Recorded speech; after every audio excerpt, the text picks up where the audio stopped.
뭐 알고 박수 치세요? 대충 눈치 채셨을 텐데 여기서 제가 수고한 걸 알아두신 분 아마 한 분밖에 안 계실 거예요. 여기 농아인분이 와 계시거든요. 사회복지 공부하고 계시고. 예, 그래가지고 다시 소개해드리겠습니다. 저는 수화통역사고요. 이름은 장진석입니다. 이제 앞으로 좀 수화 안 할 거예요. 여기 하시니까. 장진석이고요. 처음에 저한테 이제 여기 선생님이 전화가 와서 이번에 또 행사가 있다 그래서 예, 그럼 또 재능 기부도 하겠습니다 했더니 갑자기 뭐 수화 통역 하는 선생님 무슨 안쪽에 있는 깊숙한 이야기를 해달라고 하시는데 자세하게 얘기를 하면 제가 더 이상 일을 할 수 없을지도 모르기 때문에 제가 얼마 안 되는 시간이지만은 그 시간 동안 제 경험을 조금 나눠드리는 선으로만 말씀을 드리겠습니다. 이거 타이머 안 되는데?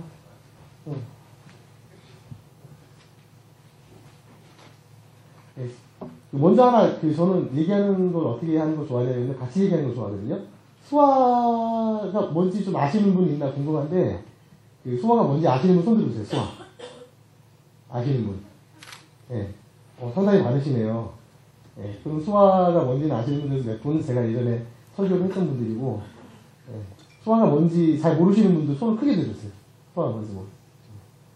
네. 역시 모르시는 분도 많으시죠. 여기 지금 하고 있는 게 수화고요. 네, 수화 통역을 하고 계신 엄연히 정확히 말씀드리면은 수화 통역을 하고 있는 상황이시고 수화라는 거는 우리나라에 있는 같은 한국 사람이지만 귀가 들리지 않기 때문에 우리가 사용하는 음성 언어를 배우지 못해서 자신들의 의사라든가 생각이라든가 아니면은 뭐 하고 싶은 이야기들을 손과 얼굴 표정 심지어 몸짓까지 다 활용을 해가지고 하는 그런 언어입니다. 언어. 아직까지 우리나라에서는 언어냐 아니냐 말이 많은데 지금 우리나라 대부분 사람들이 그래 수화는 언어야라고 이렇게 대충 인정해주는 분위기인 것 같아요. 사실상 언어가 되기 위해서는 좀 연구도 많이 해야 되고 그러는데 어쨌든 그런 수화를 가지고 제가 그것을 통역하는 일을 업으로 삼고 있습니다. 지금 주로 하고 있는 업은 제가 예전에는 안 그랬는데 방송 쪽에서 일을 많이 하고 있어요. 현재 SBS에서 뉴스 통역하고 있고요. 그 다음에 복지TV에서 보면은 이제 사극도 하고요. 그다음에 노래자랑이라고 쇼프로도 하고요. 그리고 예전에 찍어놓은 건데 밤중에 어른들만 보는 그런 19세 영화에서도 수화 통역을 했어요. 실제로. 예, 뭐 활동을 해봐야 뭐 대사가 별로 없어서 통역가 별로 없었는데 그런 것도 했었고 수화 통역을 하는 분야는 상당히 무궁무진합니다.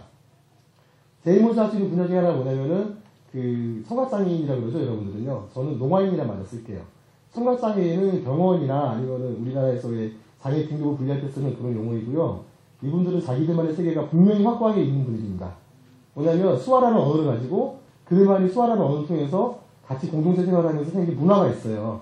우리하고 조금 다를 수도 있고 비슷한 것도 있고 그래요. 예를 들면은 이게 오전에 다른 데 가서 강의할 때 한 얘기인데 수화를 사용하는 농민들의 문화 중에 재밌는 게 생일날 봉투를 주세요. 금이동을 하시죠. 여기 혹시 생일날 봉투 받아보신 적 있으세요? 그런 문화권에서 잘하시는 분 있으신가요? 없죠. 생일날 봉투를 줘요. 왜? 같은 생일날 같이 모여서 밥도 먹고 뭐 때로는 술도 마시고 놀잖아요. 그러면 거의 서로 상호상담을 의미해서 봉투를 주시고 최대한 이제 생일자는 사람들이 많이 못 먹게 감시를 하죠. 봉투에서 남겨야 되니까. 되게 마음껏 많이 드시고 그런 것도 있고요. 지금 너무 시간이 짧기 때문에 전체적인 걸 다 말씀드릴 수는 없고 중요한 건 제가 하는 일에 관련된 거를 위주로 말씀드리겠습니다. 제가 수화를 처음 배우게 된 계기는 아주 불순한 의도지만 아주 순수한 의도로 배우게 됐습니다. 뭐냐면 대학교 때 우리 과에서 제일 이쁜 여학생이 수화 동아리에 가입을 했어요. 그 나이는 아시겠죠?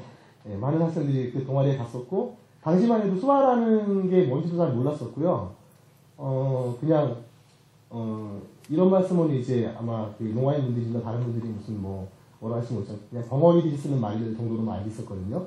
근데 나중에는 벙어리라는 표현도 이제 농아인들이 비하하는 표현이다 그래가지고 안 쓰게 됐는데 저는 사실 뭐 벙어리라고 쓴다고 해도 그렇게 크게 이게 내가 의도하는 바가 여기 아니라면 상대방이 그렇게 이해해 줄 상황이나 공간이 된다면은 오히려 더 좋은 말인 것 같긴 한데 아무튼 그 당시에 그런 식으로 제가 수화를 시작을 했습니다. 물론 그 여학생은 이틀 만에 탈퇴를 했고 저는 거기 남자 선배들이 내다니는 남자 선배들인데 경영정보학과에 다니는 형들이었거든요. 네, 학교에서 알아주는 왈테리였어요. 그래가지고 어디를 도망가든 꼭 잡아서 이제 수화 수업에 데리고 가려고 했는데 저는 도망만 다니고 이런 식으로 수화를 안 배우려고 노력을 했음에도 불구하고 지금 수화 통역사 일을 하고 있고요. 저희 선배들이나 제 동기들, 제 후배들 모두 제가 일을 하는 것에 대해서는 참으로 이상하게 생각을 하죠. 그렇게 수화를 안 배우려고 도망다니고 했던 사람이 어떻게 수화 통역사가 되느냐는 얘기를 하니까요. 통역이라는 걸 먼저 말씀을 드리면 통역이 뭐라고 생각하십니까? 통역이 뭐라고 생각하시죠? 네, 말씀하세요. 아무나 그냥 뭐 시간이 없으니까 빨리 말씀하셔야 돼요. 네, 지금 수화로 왔어요. 그 말을 뭐 전달한다 이런 수화를 쓰셨거든요. 전달하는 수화를 쓰셨는데 네, 전달하는 거 맞고요. 또 통역 일이 뭐죠? 소통시키는 겁니다. 소통이요? 어떤 걸 소통을 시켜야 되죠? 이어주는 거. 어느 분이세요? 근데 잘 안 보여서 지금. 아, 예, 이어주는 거요? 그러니까 뭐 서로의 이야기를 들을 수 있게 이어주는 거. 아, 예, 서로의 되게 잘하고 계시네요. 저는 수화 통역을 이렇게 얘기합니다. 수화 통역은 전지전능한 자만이 할 수 있는 일이다. 예, 제 말 한마디에 사람이 죽고 살 수도 있고요. 제 말 한마디에 물론 그런 경우는 없지만은 예를 들어서 법원에서 한다 그러면은 죄에 대한 어떤 그 죄질이 나쁘게 될 수도 있고 아니면은 어쩔 수 없이 저지른 문제가 될 수도 있고 그렇게 될 수도 있어요. 왜냐하면 생각을 해보니까 제가 했던 말이 그러니까 수화가 아니라 그냥 말이 내가 어떤 의도로 말을 하면 이상하게 상대방은 좀 다르게 받아들이는 경우가 많더라고요. 언어라는 것이 가진 단점이 그런 것 같아요. 그래서 통역이라 할 때 우리들은 상당히 조심을 많이 하거든요. 그렇기 때문에 전지전능할 수밖에 없는 거예요. 다 알아야 되니까 양쪽 다.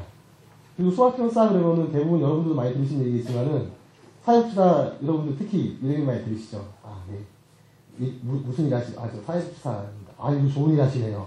얘기 들으시죠. 근데 그 얘기를 왜 우리 수학평사한테 똑같이 하세요?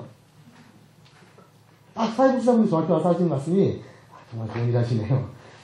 아, 예. 그런데 이건 좀 왜냐면 좋은 일은 아니라 필요한 일을 한다고 생각을 해요. 여러분들도 마찬가지잖아요. 사회에서 정말 해야 되는 일을 하는 거니까. 우리 같은 경우는 예전에는 상당히 대우를 못 받았어요. 예를 들면은 그 당시에 수화통사 자격증 제도가 없을 때였어요. 뭐 무슨 일이냐면 이제 통역을 하러 갔거든요. 김인경 기자였나 그랬을 거예요. 근데 이제 한참 수화로 이제 막 얘기를 하고 있는데 옆에 지나가던 이제 어떤 복지사분께서 어이 저기 봉사자 저기 가서 물 좀 이렇게 수화하고 있는데 그 정도로 이해가 없던 시절부터 저도 시작을 했습니다. 예. 다행인 건 지금은 수화하시는 분들에 대해서 많이 배려를 해주시고, 예. 그리고 어려운 일 뭐 있으면 이렇게 도와도 주시고 하는데 예전에는 수화평사라는 존재 자체가 거의 뭐 없던 시절. 그만큼 농아인들도 사회적으로 활동을 많이 못하던 시절이었던 것 같아요. 지금은 인터넷이 발달하고 이러면서 농아인들이 사회참여가 많아졌거든요. 특히 영상전화 같은 경우는 농아인들이 선구자예요. 음성통화가 안 되니까 영상으로 통화하잖아요. 농아인협회에서 전부 다 보급도 했었고 다 보식해가지고 영상통화도 하고 그 다음에 여러분들 인터넷 전화기 보면 영상 되는 거 있죠. 그것도 농아인들이 선구자예요. IT 기기에서는 농아인들이 먼저 앞서나가는 방향이 되게 많아요. 그런데 나는 그럼 무슨 일을 하느냐? 저는 말을 듣고 수화를 표현하는 일을 주로 합니다. 근데 수화 통역에는요, 이렇게 수화하는 것을 보고 음성으로 통역하는 일을 해요. 왜냐? 우리는 농아인만을 위한 존재가 아니라 성인과 농아인 양쪽을 다 아까 말씀하셨죠? 이어준다 그러셨죠? 그런 존재이기 때문에 그런 일을 하고 있습니다. 되게 쉬운 얘기를 너무 어렵게 했죠. 다들 아시는 일 같은데. 근데 사람들이 궁금해하는 게 그러면은 뭐 다른 나라 말하고 다른 나라 수어하고 한국 수어하고 똑같냐? 세계 공통어 아니냐는 말씀하시는데 여기 계신 분들은 물론 다 아시겠죠? 나라마다 수어가 다 달라요. 그래서 나라마다 다 새로 그 나라 수어를 하는 통사분들이 다 계시고요. 저 같은 경우도 물론 한국 수어밖에 모릅니다. 영어 수어나 일본 수어는 할 줄 모르고요. 한국 수어만 쭉 하고 있습니다. 수어 통역하면서 제일 황당했던 일이 뭐였냐면 처음에 이제 제가 수어 통사 되기 전에 자원봉사를 나왔을 텐데 마포 공덕동 쪽에 사랑의 전화라고 지금도 있나요 혹시? 네, 거기서 이제 무슨 잡지를 만드는데 인터뷰를 하러 간 적이 있어요. 거기 가가지고 어떤 구두단을 할아버지하고 이제 얘기를 해야 되는데 저는 이제 나름대로 수화를 열심히 배웠으니까 잘할 수 있다는 자신감을 가지고 딱 하는데 저는 수화를 배웠어요. 이걸 딱 시작을 했죠. 기자분이 물어보고 수화를 막 하는데 할아버지가 이러고 계시는 거예요. 어? 나 분명히 수화했는데 이상하다. 그래서 또 이분이 조금 알아주신 무슨 말씀을 이제 수화를 하시는데 역시 제가 또 이러고 있는 거예요. 나는 분명히 말을 배웠는데 소통이 안 되더라고요. 아, 왜 그럴까 했더니만은 저는 수화 단어를 배워서 우리말 문법에 맞게, 아니, 예를 들면은 영어 단어를 배워서 한국말 문법에 맞게 배워서 수화를 하고 있었더라고요. 그러다 그 과정을 거치고 제가 한 6개월 이상을 아예 농아인들 노시는 곳이 있어요. 그냥 쉼터라고 얘기하는데 오해는 하지 말아주시고, 거기서 이제 고스톱도 치시고요, 마작도 하시고 포카도 하시고 음식도 해서 이렇게 파시고 술도 드시고, 거기서 많은 일이 벌어지는, 농민들이 이렇게 모이는 그런 장소인데, 거기에 우연히 제가 이제 한 몇 개월 동안 계속 왔다 갔다 하게 됐었거든요. 그 자리에서는 수화도 안 하고 말도 안 하고 지나가는 농아인들이 저를 보고 수화는 보이니까요, 쟤는 말도 수화도 못하는 그런 불쌍한 애야 뭐 이렇게 하던 적도 있었는데, 그때 이제 그분들하고 같이 어느 정도 삶을 같이 하다 보니까 느꼈던 게 뭐냐면은, 이 사람은 우리가 똑같구나 라는 생각을 했어요. 근데 정말 문제는 뭐냐면은, 근데 이분들이 우리 수학경사를 대할 때 마치 뭔가 모든 걸 다 해줄 수 있는 것처럼 생각을 하시는 거예요. 그래가지고 저는 그건 아닌데 라고 말씀을 드리고 싶어도, 예를 들면은 제가 외대를 나왔는데 러시아어로 적힌 거 그다음에 아무튼 뽑으라는 것이 다 가져오세요. 예, 영어도 잘 못하지만은 어쨌든 다 가져오시고, 되게 의존을 많이 하실 수밖에 없어요. 왜냐면은 안 들리기 때문에 학교에서 공부를 못 하시는 분들이 많거든요. 그래서 우리 한글도 잘 모르시고, 그런 분들을 위해서 우리가 무슨 일을 했냐면은 이렇게 번역도 해주고요, 편지도 써요. 미국에 있는 언니한테 편지, 70대 할머니신데 82세 할머니한테 편지 쓰는 거 제가 수화를 보고 일일이 다 이렇게 적어가지고 해드리고, 그 적은 내용을 다시 또 보여드리면서 여기서 여기까지 또 수화를 제가 해드려요. 이렇게 썼다, 이렇게 썼다, 이런 식으로 제가 일을 하고 있어요. 지금은 이제 그런 일보다는 주로 방송 쪽 일을 많이 하고 있긴 하지만은, 아직도 이제 병원 같은데, 특히 병원 같은 데는 수화통사들한테 재밌는 현상이 뭐냐면, 저 같은 경우는 산부인과는 가본 적이 없고요. 네, 갈 수가 없죠. 남자니까. 근데 여자분 같은 경우는 비뇨기과를 가신 분들이 더 있어요. 남자가 하도 없어가지고. 사회복지사 중에서 심각하게 이직을 고려하시는 분들 계시면은, 특히 남자분들 수화통 얘기를 한번 해보시는 게 좋을 것 같습니다. 비뇨기과 자주 가실 수 있어요. 그러니까 그렇게 병원을 가고요. 주로 이제 아픈데 뭐 이거 통역도 하고, 그러니까 실생활에 있는 모든 분야를 다 통역을 해요. 제일 딱한 경우가 뭐냐면은, 부모님이 농하고 아들, 딸이 이제 잘 들리는 사람이거든요. 가족끼리 대화가 안 돼요. 대화가 안 돼요. 왜? 가족이 수화를 안 배웠어요, 아들이. 보통 여러 명 자식이 있으면 그 중에 한 명이 배우잖아요? 나머지는 수화를 안 배워요, 보통. 이상하게 돼요. 왜? 여기 한 명 잘하는 애한테 엄마가 뭐래? 아빠가 뭐래? 이렇게 물어보거든요.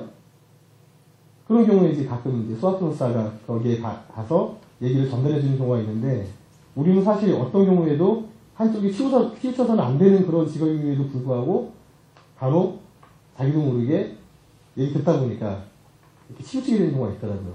그리고 사회복지관이라든가 동사무소에 이렇게 복지사분들 만나러 가면은 막 말씀 많이 하시거든요. 이렇게 농아인분 모시고 와서 뭐 기초생활 수급자가 되고 싶다 그러는데 어떻게 해야 되나요? 그러면은 여러 번 다니다 보면은 저도 대충 이제 서류 뭐뭐 필요하고 아니면 뭐 준비를 다 아는데, 저희들 같은 경우는 이거 꼭 다루고 그분들 말씀을 전달을 하고 있어요. 그게 답답해요.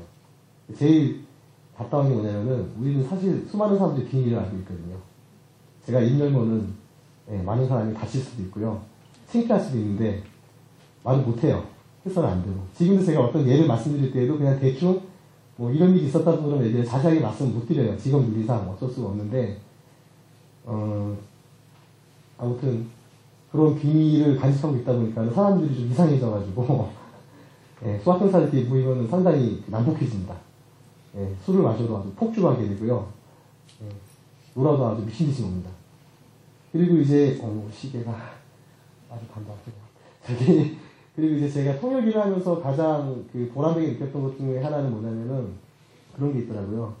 어떤 일이었으면은 법원에 관련된 일이었었는데, 그분이 이제 실제로는 뭐 어떤 손해배상을 받는다 이러지는 못했는데, 무슨 보람이냐면은, 제가 처음으로 제가 했던 수화가 이렇게 완전 이해가 됐을 때, 그분이 알아보시고 이해됐을 때, 그때 처음으로 이제 보람을 느꼈었거든요.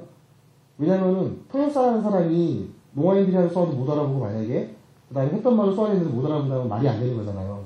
근데 그런 경험을 했었기 때문에 여러분들한테는, 사회복지사 여러분들한테 이런 말씀 드리고 싶네요.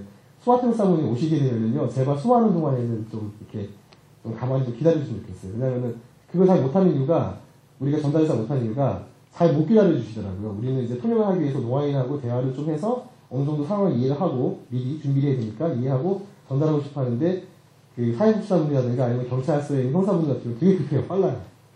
그래서 어떻게 된 거예요? 예, 아니, 이러면 대답해주고 이런 식으로 나오고 하는데, 사실상 말이 완전히 다른 세계의 걸 연결하는 거거든요. 나름대로 가지고 있는 고충은 뭐냐면은, 우리는 그 성인 세계에서도 약간 좀 무시당하는 듯한 느낌이 받을 때가 있고요. 심지어는 농인 세계에 가서 약간 무시당하는 느낌이 받을 때가 있어요. 아마 장애인 관련된 일을 하시는 분들은 비슷한 경험 하셨을지도 모르는데, 나름대로 열심히 배워서 직업으로 가지고 일을 딱 시작을 했는데, 웃긴 게 뭐냐면은, 자, 예를 들면 농아인분하고 같이 가서 뭐를 신청을 하러 갔는데, 이쪽에서 벌써 거만하게 나올 때가 딱 있어요. 뭐, 이렇게 장애인 데리고 와서 뭐 하니까 이제 뭐 이상한 식으로 말을 할 때가 있고, 두 번째로, 농아인분한테 이제 뭔가 열심히 이제 설명을 해드리는데, 이분은 또 자기 뜻대로 안 된다고 화내고, 나한테 뭐라 그러고, 나한테 뭐라 그러고, 여기다 뭐라 그래. 그죠? 근데 나한테 뭐 수화를 잘못했다는 거. 그러니까 결과가 잘 됐을 경우에는, 제가 수화를 좀 부족하게 해도 만족하고 넘어가시는데, 수화를 아무리 잘해도 조금 안 되면은 나한테 찔러보세요, 자꾸. 네가 좀 해봐라. 네가 좀 해봐라. 원래는 이렇게 가셔야 되는데, 저한테 이런 경우가 있거든요. 그럴 때는 우리가 상당히 답답한 게 많습니다. 시간 넘었다. 제가, 사실 준비한 얘기가 되게 있긴 한데, 이거 많이 했는데, 시간도 넘었고, 사실 여기 서가지고 얘기하기 전부터 아까부터 막 벌써 떨다가 올라왔거든요. 그냥 남의 얘기를 듣고 전달하는 일을 많이 해봤는데, 남 앞에서 제 얘기를 이렇게 많은 사람 앞에서 해보는 거는 그렇게 많지가 않았어요. 그래서 좀 이해를 해주시면 좋겠고요. 한국의 수화통사들의 위치가 아직은 많이 약해요. 왜냐면 우리 나름대로 조직도 아직 없고, 그 다음에 뿔뿔이 흩어져 있고, 예전에 어떤 통사분은 멀리 통역을 하러 가시다 교통사고로 돌아가셨는데, 거기에 대해서 어떤 뭐 적절한 어떤 그런 처우를 받지도 못한 경우도 있었거든요. 되게 젊은 분이셨어요. 20몇 살 때 이렇게 되셨거든요. 그런 경우도 있고, 또 심지어 우리 같은 경우는 수화 통역을 하다가 잘못되면은 법정인 어떤 분쟁에 휘말려서 통역을 잘했네 못했네 이러면서 우리 이름이 이렇게 밑줄 그신 분도 있어요. 어떤 분 같은 경우 빨갛게. 예. 그만큼 되게 어려운 상황 속에서 이렇게 일을 하고 있는데, 저도 사실은 사회복지를 공부를 했었거든요. 그래서 대학원 이렇게 해가지고는 가면 2급 준다 그러는데 아직 회비를 못 내가지고 못 받았는데요. 아무튼 사회복지를 많이 공부하고 계시고요. 수화통사분들도. 다만 중요한 거는 수화통역이 사회복지하고 많이 다른 분야더라고요. 해보니까.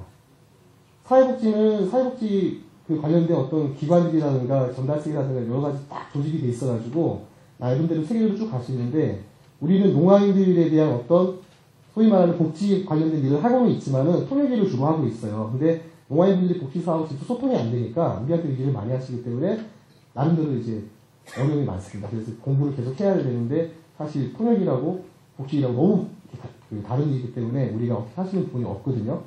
그러니까 복지사분들 남에게 수화통사 같이 오게 되면 그런 부분을 좀 생각을 해주시고, 설명을 할 때에도 특히 이제 그림 같은 거 그려서 보여주시면 수화통사가 한결도 수월할 수 있다는 것을 좀 알아주시면 좋겠습니다.